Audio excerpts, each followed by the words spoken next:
Here's the uncomfortable truth. No matter how cleverly we try to dodge them, the costs of Trump's tariffs will eventually land in your shopping cart.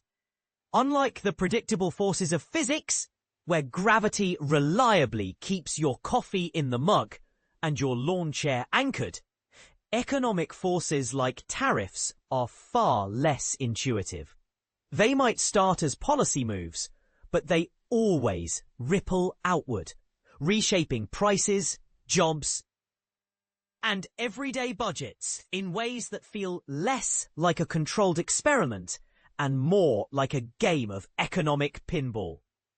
And when it comes to Trump's latest tariff blitz, economists are already sounding alarms.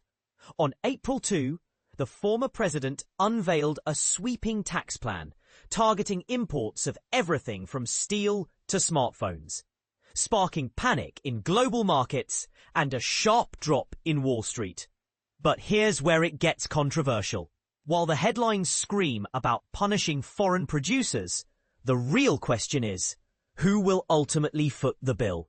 Tariffs don't vanish into thin air. They're passed down the supply chain like a hot potato.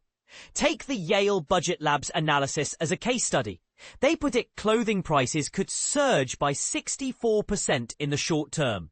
That's not just a minor inconvenience for shoppers. It's a stark reminder that tariffs are a tax, plain and simple. When the US imposes a tax on imported goods, manufacturers either raise prices to cover the added cost or absorb the hit themselves. But businesses don't exist to lose money, so guess who ends up paying? You. Now let's pause for a moment. What if we're looking at this the wrong way? Could it be that tariffs aren't just a burden on consumers, but also a hidden subsidy for domestic industries?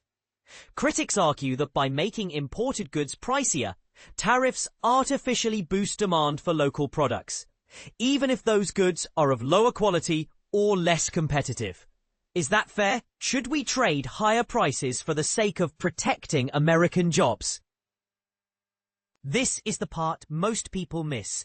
The debate isn't just about economics. It's about values. Are we willing to pay more for goods to support local workers, or do we prioritize affordability and global cooperation? As the dust settles on Trump's tariff plan, one thing is clear. The real losers won't be faceless corporations or distant politicians.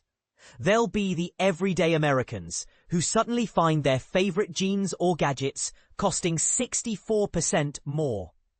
And that's the part that should keep us all up at night. So what's your take? Do you think tariffs are a necessary evil for economic security? Or are they just a stealth tax on the middle class? Share your thoughts in the comments. Let's hear what you really believe.